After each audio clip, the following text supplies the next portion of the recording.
Good morning, ladies and gentlemen. There is an echo on this like nobody's business. What's happening? How are we doing today? We have a bit of an issue with the green screen. We're going to fix that, though. We're going to fix that right now. I'm going to restart this recording, actually. Since, you know, this is a professional show and whatnot, we can't be having that kind of stuff going on. Anyways, what's happening, guys? Sam Adams here, and welcome back to another episode of Caffeinate. I hope you are doing well. Witchy in the chat, hello. I'm awake. You surprised? I am surprised.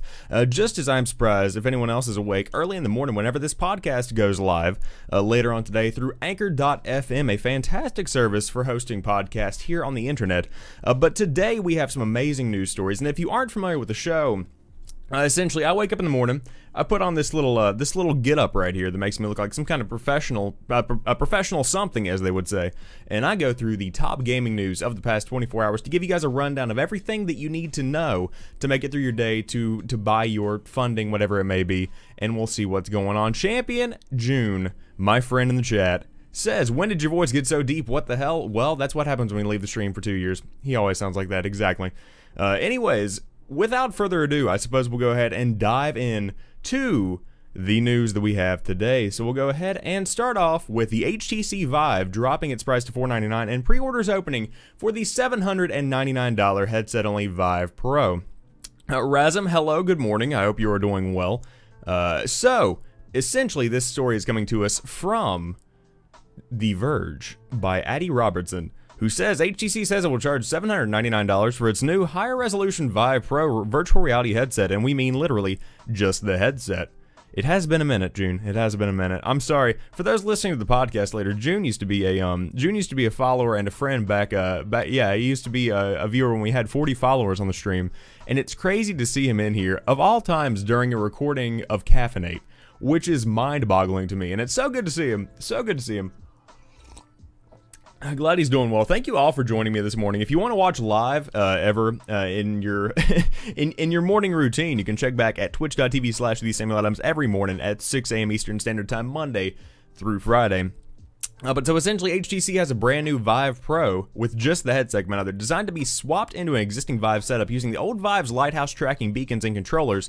Meanwhile, the current Vive system will drop to $499, cutting $100 off the price. Anyone who purchases a Vive Pro by June 3rd will get 6 free months of HTC Vive's Vive Port subscription service, and a price for a full Vive Pro kit will be announced sometime in the future. On top of this, also, the old Vive is going to be dropping down to $499, as we said. The PlayStation VR system costs $399, I believe. So essentially what we've got here is that there's a brand new professional version of the headset coming out. And yeah, I believe this is going to be pushing towards the future of virtual reality technology, because that's going to be something. June, I didn't mean used to be a friend in that kind of way. I didn't mean that in that kind of way. I'm sorry. That seems very bad. I apologize. But the new HTC Vive is going to be pushing virtual reality to a place that I don't think we've ever seen it go to before. I'm one of the ones that has been reserved about jumping into the world of VR because I just don't think the technology was quite there yet. I think there were a lot of issues that were holding it back, especially when it comes to the technology itself, the lighthouses, for instance, where you have to have certain light sensors set up in corners of the room. For instance, the PlayStation camera has to be connected to the PlayStation VR before anything can really work. There are a lot of things that hold it back, and on top of that, the headsets are just incredibly bulky. When it comes down to it, they just aren't form-fitting. There's nothing that is appealing about them whenever it comes to a specifically physical, good-looking headset goes. I just haven't found one that quite fills those needs. And so with the HTC Vive Pro, it sounds like it's getting towards the point whenever it's going to be more form-fitting, more able to be worn just around the house, where it's not something that's so cumbersome, where you have a whole bunch of cords coming out of the back of your head like you're hooked up to some kind of machine or something like that. It will, in fact, push forward the evolution of virtual reality technology to the point that the common man is going to be able to play something that would normally be reserved for those that are in the medical field, that are practicing some kind of operation. This is going to be the next step in really pushing it to what it can finally be. It is crazy seeing how different the stream is now, champ, but if I ever get rich, do VR games, says Witchy. I will probably stream VR at some point if I ever do get around to actually getting a VR headset. I'm just not entirely prepared for what all of that entails. And on top of that, also, the room that I currently work out of is incredibly small. It's compact. It is just impossible to get any kind of other giant electronics in here. I just simply can't do it. And so, to summarize all of that in one big conglomeration, VR is not quite there, but the HTC Vive Pro is getting it there very slowly. Now, on top of that, the Vive itself is going to be dropping to $499, and that's going to be a pretty cool little thing to see. I think that's definitely going to help in the long run. I think that is going to push people to go ahead and give it a shot, because although it's still not cheap, $500 flat is something that's sort of affordable, especially around this time whenever you have people getting back their tax returns, whenever you have people that are looking to spend a little bit of money. Maybe they've recovered from the holiday season, they're ready to have some fun. I think this could definitely be a viable option for how they end up spending that money in the long run. It's also interesting to see that they're getting 6 free months of HTC's Vive Port, which I'm curious of what this is. Let's see. HTC is offering $100 off its virtual reality system on April 5th, celebrating the Vive's first birthday and the launch of HTC's subscription VR game service. Oh, okay. So it's essentially a Vive Port store for $6.99 a month. Okay. So you're just getting a whole bunch of VR content. Razm in the chat says, VR chat on Steam is getting a lot of reputation at the moment. It is getting a lot of reputation. It's certainly an interesting reputation that it is getting. Because VR chat is pretty much where, you know, the Ugandan Knuckles meme came from, which has been controversial in and of itself. But at the same time, the game has definitely brought some attention to VR that I think was starting to kind of lapse back and not quite be where it needed to be. And so to see them actually trying to gain some traction with this, to see them trying to build up some kind of momentum, is pretty cool, even if it is through something like VR chat, which I think is where the technology really is. I believe that's kind of like the origin of a true Second Life in a VR system. I think that Second Life could potentially come back in the form of a virtual reality experience that could actually take off, and it could end up, and this is, you know, obviously shooting my shot very, very far out into the future, it could become something like Ready Player One, where you essentially log in, you live your life on the internet, or whatever you want to call it, and then lo and behold, you are living there, and you are completely and totally infatuated with what's in front of you on your virtual reality headset. Will that ever actually happen? I hope not. I think that life is worth living out here in the real world.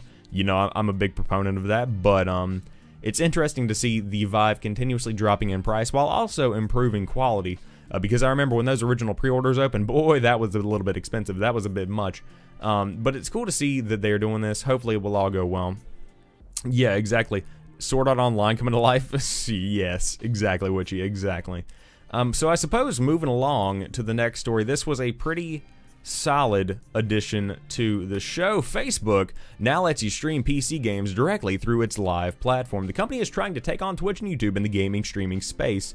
This is coming to us from Nick Slatt over there at The Verge. Facebook is hungry for some of the lucrative game streaming audience captured by Twitch and YouTube, and today the company announced a new software development kit designed to make it even easier to stream PC games live on the social network. The news, announced this morning in conjunction with the first day of the Game Developers Conference in San Francisco, builds on previous Facebook Live developments like live streaming mobile instant games announced in December of last year, and a new partnership program to help better cater to professional streamers and build out monetization efforts launched back in January. Since 2016, Facebook has allowed Blizzard games, most notably Overwatch, to stream direct through its live platform. The company built on that feature to develop its new Games SDK for PC, which will make it easy for any game developer to allow Facebook live streaming on the software side at the push of a button. That way, streamers won't need any external hardware or third-party software to get live streams up and running on Facebook. To incentivize viewers to stick around on Facebook and watch streams there instead of on Twitch, the company is also launching a reward system developers can use to grant in-game perks and other benefits to those who watch streams live. Of course, viewers of the dedicated gaming community who spend hours a day on so essentially it goes on to say the people love Twitch, to say the people love YouTube and they don't want to move. Ooh, Champion June in the chat says, gonna fly to North Carolina and we're gonna watch Ready Player One. I actually have free tickets to that through work. I'm not sure. You know what? Drop me a line after this because we have a lot to talk about. I got a new job. I work for iHeartRadio now. So yeah. But going back to the story itself, this is an incredibly innovative way to start taking on Twitch and YouTube, and I think it's going to take off, but I don't know how meaningful the way it takes off is going to be. I do believe that this is going to be something that is lucrative to push the gaming industry forward, but Facebook is impressive in the fact that it is the most popular social network out there. There are so many people that are out there trying new things. There are so many people out there that are trying to push the boundary of what is possible in the world of game streaming, that to have this many people on your platform and combine that with that element, this is going to be a game changer in the long run. I was actually thinking about switching over to Facebook Live. I think that's going to be a big place in the future of game streaming. But the problem with it is that whenever you're on Twitch, and this is coming from somebody who's been on the platform for a few years now, whenever you're on Twitch, you build connections. Like Champion June in the chat right now. Champion June in the chat right now is talking to me, and we haven't talked in a good long while. We haven't talked in probably a few months, maybe even a year or so, on a deep level. Evicer, good morning. I hope you're doing well. Unless it has some kind of menu system like Twitch, it will never compete. This is true, but they're working on it. The thing with Twitch is that you have genuine connections that you make with people. You have these connections that last for a long time. You genuinely make friends. You genuinely make friends, you know? And so when it comes down to that, you can't really emulate that right now on something like Mixer, on something like YouTube. YouTube is closer to Twitch, but you can't do that right now on these blossoming platforms like Caffeinate.tv, like Facebook Live, like Mixer. That genuine connection is very hard to come by, at least it is from my personal perspective. And so to see Facebook try and take this on, it's going to be difficult, especially with an overlay that is like this. Now, if you guys can't see this, I'll try and zoom in a little bit. But essentially, this is what you've got. You've got a little chat box right here, and that will show up, and you can, play your game or whatever you might be doing, and you can have your chat box, your moderation, all that good stuff right here. Control F to start stream. It's very interesting to see how they are doing it. I don't know that it's going to be, in the long run, some meaningful kind of content that's being made here, because this is very basic. If I just wanted to watch somebody play a game in 2018, it better be a really good player playing this game, because otherwise I just have no interest in it. I only like the professionals of the professionals, the best of the best. It is the only thing that brings me back, is the fact that these people are really good at these games. And so to watch something like this, which doesn't look like it takes a high skill level, I know this is just like, a made up kind of game that is a concept art. This doesn't look like it would hold my attention for very long unless this person is incredibly entertaining or has an amazing voice. Let's check out what the chat's saying. Razm says it's almost the same thing that Instagram did with Snapchat. Pretty much. They're taking it on in a way that is very interesting, because if those of you, there may be some people out there that don't know what's going on with Instagram and Snapchat. So essentially, Snapchat introduced a stories feature where it was a series of videos that were taken throughout the day that essentially disappeared after 24 hours, and those that watched got to kind of live your life alongside you, so to speak. They got to kind of see what your day was like, they got to see what you posted, and they really got to keep up with you on a more personal level. And so, when Instagram saw this, they went ahead and made their own feature like this, and now, I've successfully stopped using Snapchat. In fact, I could uninstall it right now, and I would never even know that I even had it on my phone. I just simply don't use Snapchat, because whenever I used that stories feature, that was the only reason I opened the app. There was no other thing that brought me back day after day. I just liked posting my story, and I liked sharing my life. And I think that over time, the stories feature of Instagram and Snapchat, not to go on too long of a tangent here, I think it is actually going to be a form of vlogging. For those that don't know what vlogs are, it's essentially where you walk around with the camera, capture your day, see what's going on, you share it later on social media, and you occasionally get a following if what you do is considered interesting enough. And that's kind of what I'm trying to do right now on my Instagram. I made another one called Instagram.com/SamuelAdamsMedia, where you can follow me, keep up with my day-to-day. I post things on there as I'm at work, whenever I'm going to classes, everything outside of Twitch and YouTube. And on top of that, post things to do with Twitch and YouTube. And I've really enjoyed that. It's really built a genuine connection with those that tend to keep up with it. And so I'm planning on keeping that up. But when it comes to Facebook doing this kind of thing to take on something like Twitch and YouTube, I think this is great for bringing viewers in, but I don't know that it's going to create a genuine connection. Evicer says, Facebook, unless useless for keeping in touch with friends. Yes. It is incredibly... Well, actually, you have a good point here, because if it is useless for keeping in touch with friends, which it is in my opinion, or at least keeping genuine connections with friends, I think that it's worth talking about. It's going to be hard to keep genuine connections with those that are just finding you online. Like if I was to stream through my Facebook account, facebook.com/SamuelAdamsMedia, as it always has been, when it comes down to it, those connections are more than likely going to take more time to develop. They're going to take... more effort on my part, because you have to really keep up with what's going on and connect with the people that are talking to you, because they have other stuff they can be doing. They aren't invested in the space like you are on Twitch or on YouTube. Champion in the chat says, man, your whole speech about making connection through Twitch hit me in the feels. Exactly. The other day at work, I heard your old closing song, Closing Time, on the radio, and that brought back some memories. Yeah, for those that don't know, I've been streaming for a couple of years on and off, and whenever I really went hard, whenever I first started streaming, I used to always close out my stream to Semisonic's Closing Time. And we all really developed a good connection with that song. It was a very nice little mellow tune to end it out on. And I still, every time I hear about it, which I hear about it pretty much every day because I have 90s rock radio that I listen to pretty much religiously. I listen to that. We always think about that, or at least I do. I don't know about everybody else. I don't know about everybody else. But yes, it's some impressive stuff to see what Facebook is doing with their Facebook live streaming platform. Will it eventually take on Twitch? That's the question. I don't think it will.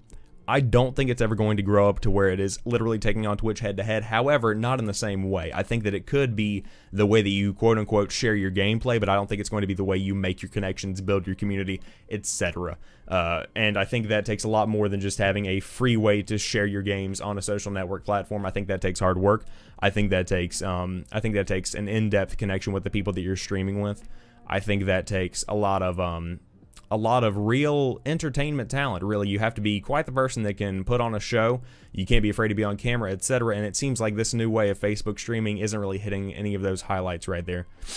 Evicer in the chat says they could merge Twitface. For some reason, I don't think that'll work out.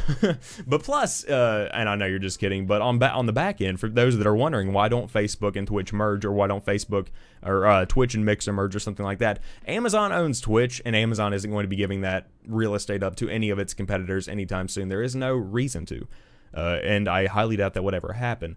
I would not be surprised to see some kind of new streaming platform emerge over the course of the next few years. Anything is possible, but that's what I was talking about in a Twitch little discussion that I had last night. Whenever I was getting ready to go offline, I was kind of being real with my people, and I was like, hey, listen, we have a ton of opportunity here to really grow a platform and to try another platform and see what's going on. But I love Twitch, and I know that you guys love me being on Twitch. And so we were all discussing that, we were seeing what was going on, but essentially everybody loves Twitch, and that's what it comes down to. It's going to be very hard for any kind of company to be a real competitor to Twitch in a space where it is so well respected, it is so highly revered, it is just the cream of the crop, the best of the best. That's just simply what it is, and that's kind of where I want to leave it right there. I mean, I really have nothing else to say on the subject. It just is what it is. Moving along to the next story, leaked God of War footage gives the best look yet at the game's combat system. Now, I did want to go through. I'm assuming these are a couple of clips. Let's see what we've got. If they load, will they load? I don't think they will. Well, that's awkward. Anyways, after a recently leaked screenshot, today's new leaked footage of Sony Santa Monica's God of War provides the best look yet at the game's updated combat system. There's about 17 minutes of gameplay footage split into 3 videos, which we've embedded below. There aren't any major spoilers to speak of, but you may want to skip the footage entirely if you're planning to go fully blind into the game. God of War launches on April 20th exclusively on PlayStation 4, featuring a soft reboot of the franchise where the main character Kratos now resides in the world of Norse gods with his son Atreus, there we go. Atreus sounds like some kind of vein you've got in your neck. The latter will play a pivotal role in both the story being a catalyst for Kratos to attempt to change from merciless slaughter to father and mentor, and the gameplay where Atreus will assist Kratos in a number of ways. So essentially, obviously, God of War is going to be coming out over the course of the next few months, actually a few weeks now, and the gameplay looks mind-boggling. Evicer says, just like all gods, never shows. Champion says, I don't know why Windows 10 looks so beautiful. Amazing job on your layout. By the way, you've come far, Sam. Sorry if I keep distracting you. No, this is what it's all about. The live interaction is part of the podcast, my friend. The live interaction is part of the podcast. It's taken a while to get here, but we've gotten here. We started from the bottom. Now we here. Anyways, with the God of War coming out on the PlayStation 4 and PlayStation 4 Pro, this is the perfect opportunity to really rise again for Kratos and bring back the status of being the icon of PlayStation, the face of PlayStation. Kratos used to be the go-to thought for whenever you heard PlayStation, people thought God of War. In the same way that now when people think PlayStation, they think stuff like The Last of Us, they think stuff like Uncharted, they think stuff like, I'm trying to think of other PlayStation branded, Bloodborne maybe? I don't know. You see what I'm saying? They have these different franchises that they go to whenever they think about PlayStation. And so God of War has kind of lost that status over the years as it's kind of been rehashed over and over again, especially since the release of Ascension back on the PlayStation 3. It seems like the reputation went downhill a good bit. But now, checking out this gameplay, which I'm not going to show on stream because obviously I export this to YouTube, it will get a copyright strike, all of that good stuff. Essentially, the way that it looks is that it's kind of like a lighter version of Dark Souls combat that isn't so gruesomely challenging, that isn't so god-awful, I guess is the best way to put it. It's much simpler as far as the combat goes, and it's much more accessible, but it is completely and totally different. Obviously, in the past, whenever you were looking at God of War gameplay, it essentially was stringing together a giant series of button mashes, square, triangle, etc., getting heavy hits, soft hits, stuff like that. Dark Souls Light says, if I in the chat, pretty much exactly what I was thinking. Obviously, there are a lot of perks, there are a lot of little powers you can use, things along those lines, but what I think is really interesting is the way that the sun is going to be interacting with both Kratos and with the story itself, because there are many times, and this was mentioned in one of the articles that I was reading, there are many times in the game, whenever you have a companion like the sun right here, that ends up being more of a burden and he feels like a pain in the ass as compared to somebody who is there to help you, who is there to assist you in any kind of needs that you may come across on your path, on your journey. But he actually participates in combat, and on top of that, he also adds a lot of the story, and he actually ties Kratos down a bit. For those that don't know what's going on here, and of course, slight spoilers alert for those that are trying to go in completely and totally blind, which I can't believe you would at this point because the game has been coming for so long. So we'll go ahead and back up, pause. If you want to stop listening to the podcast, if you want to mute the stream for a minute, I'll clap whenever we're done. I'll go like that. He's adopted, says Devicer. No, I believe this is actually a legitimate son, if I'm to be correct in my understanding. But essentially, the way that this works is that he has been steeped in the Norse mythology, while of course Kratos comes from the Greek mythology. And so whenever Kratos came over and was abandoned by the gods and is now in the Norse mythology, he is being kind of commensurated. He is being brought into the world via Arceus, and so he's going through explaining the cave paintings. He's going through explaining the writings on the walls, the language is being used, the mythology that is being discussed. He's going through and helping Kratos actually understand what is happening, and that adds a lot of value to his character, because without that, there's no real background information. There's no real true understanding of what's happening in the story without this son explaining it all to us step by step. And so that means that he's going to play a much more pivotal role than we all thought. He's going to play a role in combat, so essentially he could become a legitimate character instead of being somebody who has to be taken care of, who has to be drug along throughout the entire experience. It's one of those things where hopefully they'll do well in making him a viable character to take over the God of War series later on, after Kratos has died, after Kratos has moved on, something happens to Kratos, we can see more of him in the future, and it will be interesting to see if that does in fact happen. Now, going on, I would not recommend pre-ordering, but there is a standard edition, there is a collector's edition, and a limited edition PS4 God of War Pro bundle, or PS4 Pro God of War. You can be a God of War Pro, though, on your PS4 Pro if you wanted to. So, of course, coming out, I believe, next month, if I remember correctly. Let's see. I want to see when this actually comes out. It's coming out on April the 20th, so literally a month away from the time of recording this video. It'll be interesting to see how this one is received, but if the gameplay is to be believed, which there's just a couple of screenshots there that give you an idea of what we're looking at, this is going to be one for the record books, ladies and gents. This is one of the most beautiful games on the PlayStation 4, especially the PlayStation 4 Pro. Will it end up living up to its expectations and and those set by its predecessors? More than likely, I think this one's going to absolutely kill it. I think this one is going to absolutely kill it. But again, that story came to us from WCCF Tech, and that was Alicio Palumbo. What a name that one is. What a name that one is. Moving on, Fortnite's biggest streamer is making $500,000 per month from Twitch. Ninja is all about quote-unquote investing and saving. Wise man, listen to him. Listen to him. April 20th, better believe it, son. Better believe it, son. Tyler Ninja Belvins, the Fortnite streamer whose popularity has skyrocketed in recent months, is making over $500,000 a month from Twitch. According to CNBC via Eurogamer, Belvins is pulling in over $500,000 a month from a combination of sources, but the lion's share of his income comes from Amazon Prime and Twitch Prime subscriptions. According to Belvins, a recent promotion granting Prime subscribers in-game loot in Fortnite is one of the main reasons for the influx of subscribers. Rasm in the chat says 7 days later, Infinity War is going to come out after the April 20th release date of God of War. And I don't care about Infinity War. I'm not a big Avengers dude. I'm not a big movie dude. And that's probably something that's a character flaw inside of my heart. But it's just not one of those things that's ever gotten me going. And I quote, I think I offer high-tier gameplay viewers can't get a lot of with other content creators. He said, I'm very goofy. I do impressions and just crazy shenanigans. The combination of that, it's a hybrid. It's just really fun to watch and pretty positive environment as well. When asked what he is doing with the impressive influx of money, Belvin said, definitely investing and saving it as much as possible. I don't plan on doing anything crazy with it right now. Me and my wife are sponsoring an animal every month. Oh, that's awesome. I didn't read through this beforehand, but that's cool.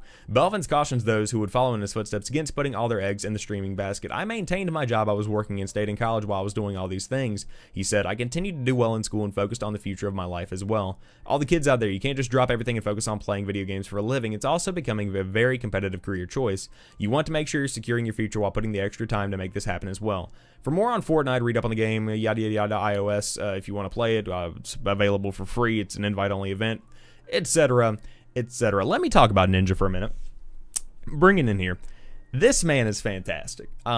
If there has ever been a better person to represent Twitch and represent streamers on a large worldwide platform, please bring them forward and show them to me, because I don't think anyone could have replied to the questions that were asked in any way that would have been more beneficial for streaming in the long run, for streaming as a career, for streamers, and for himself. It is absolutely fantastic. Iron Man, Spider-Man, Ant-Man, and Black Panther have been the only ones I like. I see. What a conversation to be having alongside. Okay. But Ninja is one of the best people that could possibly represent Twitch. The fact that he reacted with enforcing or reinforcing the idea that kids should stay in school and continue going to college and pursuing their dreams while also grinding on the side to become a streamer, that is what I want to hear, you know? I'm literally living that life right now. I wake up in the morning at 5 o'clock to get up and to wake up in time to actually put on this show every morning at 6 a.m. I'll take a shower, I'll make some breakfast after this, I'll go to work. Then whenever I get done with work, I literally jump in the car and I go to class, and I'm up there until about 8:45, sometimes 9, sometimes 9:15 at night. It depends on what's going on. But then I come home and I start streaming immediately. And then we do it all again. I go to bed about 1 a.m. every morning. It is a grind, ladies and gentlemen. It is a grind. I want to make it very clear that if you are wanting to get into streaming, if you are wanting to try your hand at it, and you want to be successful in the long term with it, then you have to really get out there, put yourself out there, push yourself to your fullest potential, because it's very difficult when it comes down to it. It's very, very difficult to make sure that you are actually getting to a place where you can be successful in the streaming space. It's very difficult. And I mean, I'm a man who puts a good amount of time into what he does, but I'm not by any means, you know, the next Ninja. I'm not over here with thousands upon thousands upon thousands of subscribers. I'm just here making this show, making podcasts, making YouTube videos, making streams, and enjoying the grind. And it's paying off in the long run because I've gotten a job from it. I've you know, really been the benefactor of a lot of the things that I have gained through the streaming that I've done on Twitch and the YouTube videos that I have made throughout the years. And so to see Ninja coming back and saying to you know, do this kind of two-part grind is exactly what I want. And also, as a side note, I find it very intrusive. I find it very wrong whenever somebody is forced to kind of discuss their income and what they're going to do with it. I find it very I think it's rude almost. I think that it's very wrong to ask somebody, number one, how much they make, and number two, how much money they're going to be putting back, what they're going to be doing with the money, etc. I find that to be very intrusive, and I don't support that whatsoever. But Ninja handled it like a champ. I think that to show that he is responsible with his money, to show that a man that's sitting here that is notorious for playing a video game all day and who is loaded and who has blue hair, to show that that man is actually a responsible individual is something that not many people could probably pull off with the grace that Ninja pulled it off with. And so in that sense, kudos to him. If you want to watch the full CNBC video, you can check it out right here. There will be a link to this IGN article that is written by... Who is this written by? I don't know who this is. Brian Barnett. You can check out Brian Barnett's article on IGN, and within that there is a link to the CNBC video. But it's really cool to see Ninja getting the popularity that he deserves, quite honestly, and the money that comes along with it, to be honest. You know, it's never about the money for me. It's probably not about the money for him, but to see him making this amount of money and to be the kind of entertainer and the quality entertainer that he is, kudos to him. Good job. Keep on fighting the good fight. Moving along, Rick and Morty. Adult Swim hasn't ordered season 4 yet. This is big news, ladies and gents. This is big news. This could be a big change for the structure of our society right now. And I quote, "We are all waiting for the next season of Rick and Morty, and it looks like we've still got a ways to go after Dan Harmon told fans that Adult Swim hasn't ordered season 4 yet. I hear you, tough spot," he tweeted in a reply to what can only assume was a fan of the show who told him he should finish writing it already. Harmon noted that his somewhat flippant response to the 4th season the fan demanded hasn't officially been ordered for season 4. On one hand, it can be challenging, especially with crippling lazy alcoholism, to write a show that hasn't been ordered by a network, he wrote. I hear you, tough spot. On one hand, yeah, he just said that. So essentially, he's cracking a joke about being an alcoholic. Considering that season 3 of the show was the most watched comedy show in history of the network's programming, it does seem a little odd that they haven't jumped on the 4th season already. We called season 3 the most consistently entertaining and ambitious season yet. In our review earlier this year, writer-producer Ryan Ridley said that no one was working on the show, saying that he didn't know what was going on and hadn't heard anything. I know how long the show takes to write, never mind animate, so I'd be surprised if there was a 4th season on the air anytime soon. Sooner than late 2019, he said in January. They really take their time. I never understood why everybody, all parties, Dan, Justin, and Adult Swim, didn't get their shit together and make the show fast. I just don't get it. It doesn't make any sense to me. I'm sure they all have their reasons. So this is coming to us from Shabana at IGN. What a name, Shabana. Good job on the article, I must say. Good job on the article. But this is really a unique kind of setup that we've got here. This is something that I feel should be coming down the pipe at some point along the line.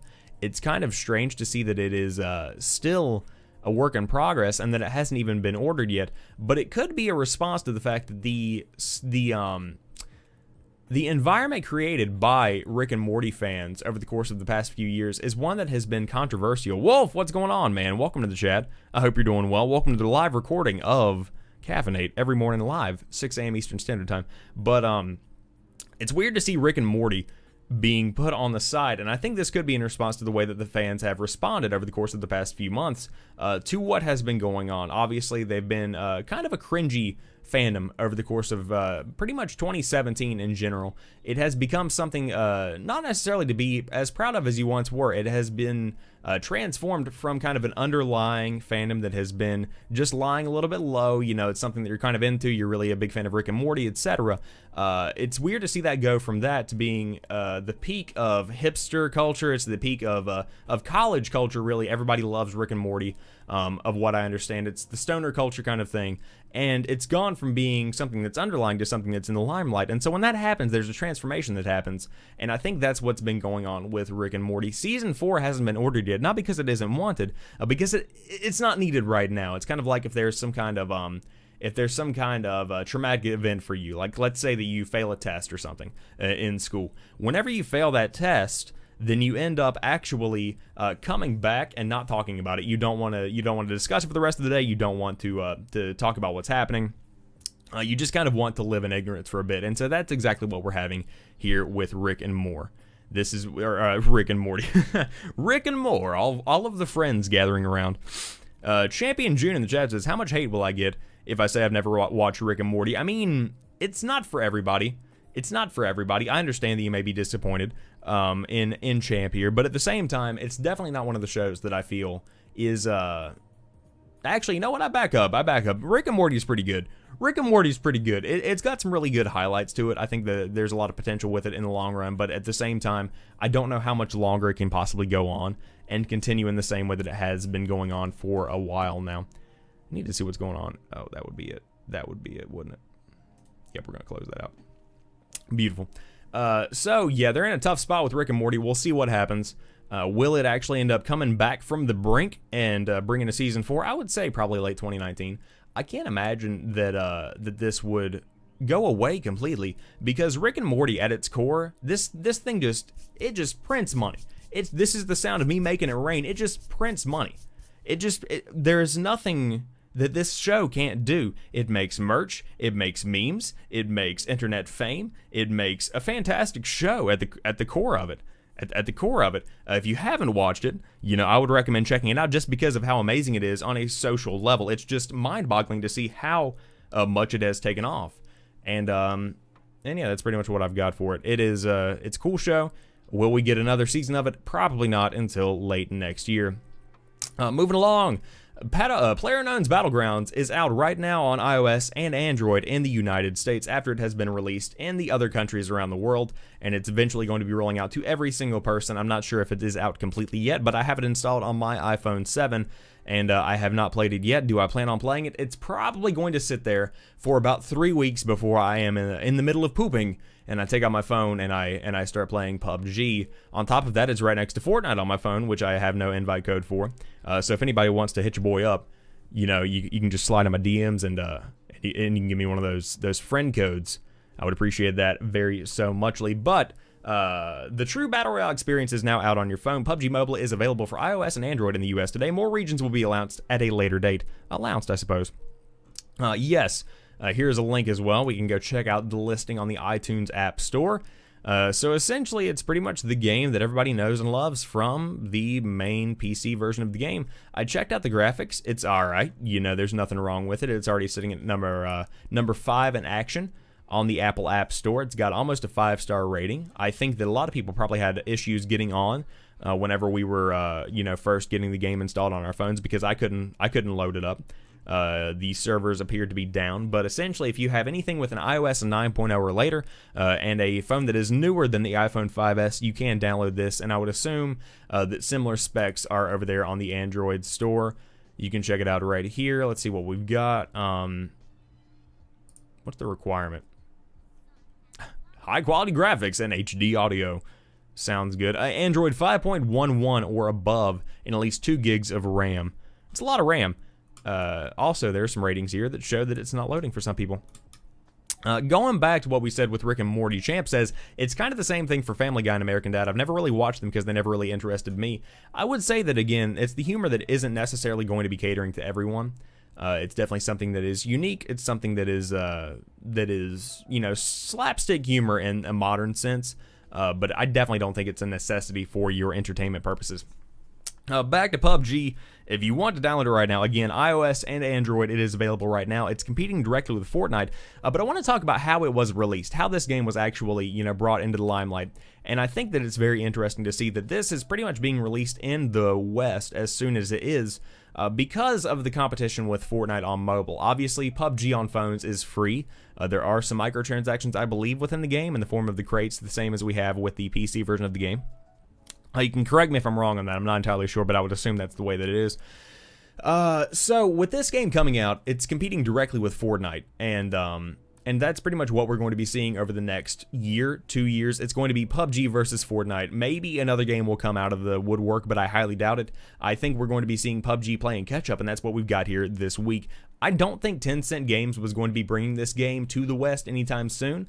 But I think that with the release of Fortnite on mobile, I think that development was pushed hard. I believe that there was probably some people behind the scenes, maybe a team of 20 or so, maybe more, who knows, that were working 24 hours a day to get this thing ready. I think this has been in the development cycle for a long time, and I think that it has been pushed out very, very quickly to compete directly with Fortnite, pretty much within the same week that it has been released. And on top of that, obviously, Fortnite on mobile requires an invite right now. So you can't just download the game and jump into it in the same way that you can with PUBG. So for those that haven't gotten into the Fortnite beta, if you will, the invite event on iOS, then you can download PUBG, and there you get your BR fix for the next couple of days before Fortnite eventually sends you an invitation. This is their chance to get in on the mobile scene. Otherwise, Fortnite's going to take that over as well, and they'll be at a complete loss. I suppose they can just bring PUBG to the Switch before Fortnite comes to the Switch, and that would be a win-win. Maybe make it crossplay with PC, and everybody would just die eventually. But it's pretty cool to see that PUBG is making its way to mobile. Will it last over there? Yes. Yes, I think it will do incredibly well over there on mobile. I think that it's going to be right up there with Fortnite, but I think it's going to be at the top of the App Store. You're going to have Fortnite, and then you're going to be having PUBG. I think that's just kind of the way that it is. I don't think that can be gotten around. But if you haven't played PUBG, it's worth checking out, I would say. It's an interesting little title. I think that I've put about 120 or so hours into it, maybe more, maybe less. But essentially, when it comes down to it, it's one of those games that you're going to look back on and say, I remember whenever PUBG came out. It's going to be kind of along the lines of a Space Invaders, if you will. It changed the game. For especially the streaming space, it changed the game for where shooters are going to be going over the course of the next, I would say, 10 to 15 years. It is literally what created the trend of Battle Royale in the mainstream, and I've said that before, I'll say it again. H1Z1 kind of brought it into the limelight. It was still kind of in the background. PUBG blew up and absolutely pushed this genre, this subgenre, to new heights, and to that, you can't help but give them kudos, even if you have moved over to Fortnite. Wolf, enjoy your breakfast, man. Enjoy your breakfast. Thanks for checking out the stream. If you are hanging out and enjoying your breakfast, then enjoy that. But have a good day at work, my man. Have a good day at work. But yes, back to the story. It looks like it is going to be ready and available for download, and that link will be in the tweet that I will have linked in the description box down below. And for the final story of the day, Atari pulls the curtain back on a new console that bridges the old with the new. Much like Bubsy's puzzling return from obscurity with Bubsy the Woolly Strike Back, there's been an air of great confusion around Atari's unexpected resurgence to penetrate the video game market with a new console. A crowdsourced campaign on Indiegogo was originally planned for the system with a modern and retro design variant, but the project was put on hold with one key element snagged. When one key element snagged, the publisher's progress with no word since, with PC architecture running on an open Linux-based software, creator and general manager Feargal McCundle. Whoa, let's talk about that. Feargal McCundula? What does this say? I have no idea, man. I have no idea what this is. Feargal McCundula told GameBeat last year, we wanted to create a killer TV product where people can game, stream, and browse with as much freedom as possible, including accessing pre-owned games from other content providers. Now, Atari has resurfaced with a plan. The company has announced that the Atari box has been renamed the Atari VCS. More details on the console's capabilities will be disclosed at this week's Game Developers Conference in San Francisco. In the meantime, the console is now accompanied with a modernized joystick and sleek controller reminiscent to the Xbox One's layout and build. COO of Connected Devices, Mechanical apparently, Michael Arts said, with the Atari VCS name, we know how important it is to get everything completely right, and that's why we briefly paused an imminent launch late last year. It was a difficult decision with the countdown underway, but we weren't really... They didn't want to release it before it was ready. That's what I'm trying to say here. Okay, so listen. Let's break this one down. This thing is not going to do well. This is going to be a disaster, ladies and gentlemen. This is going to be a complete and total disaster. I don't know what Atari is thinking, bringing back a mainline gaming console in the world where PlayStation 4, Xbox One, and especially PC are dominant. 4K is being pushed. 1080p 60 frames per second. If you're not in 60 frames per second in 2018, what the hell are you doing with your life, man? The Atari VCS, what kind of name is that? What kind of name is that? You know, it's just, it doesn't line up. I don't know what they're thinking here. The concept of it sounds cool, though. Creating a killer TV product where people can game, stream, and browse with as much freedom as possible, including accessing pre-owned games from other content providers. See, that sounds fantastic. Champion in the chat says, so Xbox confirmed for the best controller layout. You know, I doubt it. I think what the real winner here is the fact that we're getting a brand new shiny ass Atari Joy-Con, or not Joy-Con, joystick. I'm sorry, Joy-Con is copyrighted by Nintendo. Let's not talk about it. Yeah, this is not going well. In fact, if you look at the build quality of this entire little setup we've got here, it's definitely ringing some Ouya vibes to me. And for those that don't know what the Ouya is, you're not alone. It was pretty much it was one of the first really successful big-time Kickstarters. And it pretty much brought a console that was supposed to be the next big thing, and it ended up flopping. And I think that it mainly just did Android ports and shittier games. I think a couple of games came out of it, but they eventually came to the PlayStation 4 and Xbox One, and obviously I think even PS3 and Xbox 360. I'm not sure how long ago the Ouya was, but it didn't turn out well, and I think that's what we're going to be having with the Atari VCS. The Atari VCS. What could that stand for? You know, I don't like video console system. I don't know. Like, it sounds like VCR. I get the nostalgia. I like the wood paneling here on the front, but we don't need this. And also, this is going to be incredibly cheap plastic. I'm calling it from a mile away. This is not going to be this. Ooh, God, this is going to be bad.